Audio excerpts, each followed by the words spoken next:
সন্তানরা মাদের সাথে দাসীর মতো আচরণ করবে, কাজের লোকের মতো আচরণ করবে, রেসপেক্ট করতে ভুলে যাবে, কিয়ামতের আলামত। তাকারাবাজ জামান, সময়ের বরকত চলে যাবে, সপ্তাহ দিনের মতো চলে যাবে, মাস সপ্তাহের মতো চলে যাবে, দিন কয়েক ঘন্টার মতো চলে যাবে। এক সাহাবী জিজ্ঞাসা করেছেন নবী সাল্লাল্লাহু আলাইহি ওয়াসাল্লাম কে, আল্লাহর রাসূল কিয়ামত কবে, কিয়ামত কবে হবে, নবীজিকে জিজ্ঞাসা করেছিলেন।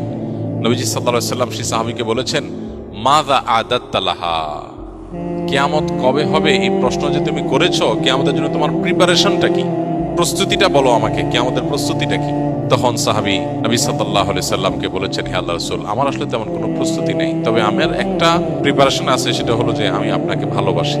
নবী সাল্লাল্লাহু আলাইহি সাল্লাম বলেছেন, আল মারউ মা মান আহাব ইন্নাকা মা মান আহবাবত, তুমি যাকে ভালোবাসো তার সঙ্গে তোমার কিয়ামত হবে, তার সঙ্গে তুমি থাকবে। এই জন্য কিয়ামতের সময়ক্ষণ ঠিক কবে হবে এটা অনুসন্ধানের চাইতে গুরুত্বপূর্ণ হলো, বা এটা অনুসন্ধান করে আসলে ঠিক এক্সাক্ট সময় আমরা বের করতে কেউ কোনোদিন পারবোই না। আলামতগুলো প্রকাশিত হচ্ছে একের পর এক, সময় ঘনিয়ে আসছে, যে কোনো মুহূর্তে মৃত্যুর মাধ্যমে আমার ব্যক্তিগত কিয়ামত শুরু হবে, আমার নিজের কিয়ামত শুরু হয়ে যাবে। ইদা মাতাল ইনসান ফাকাদ কামাত কিয়ামাতুহু, মানুষ মারা গেলে ওইটা একজনের কিয়ামত। আর সামগ্রিক যে কিয়ামত গোটা সৃষ্টি জগতের, সেটাও অতি সন্নিকটে। আমাদের দরকার হলো প্রস্তুতি গ্রহণ করা। আল্লাহ আমাদেরকে যথাযথভাবে প্রস্তুতি গ্রহণ করবার তৌফিক দান করুন।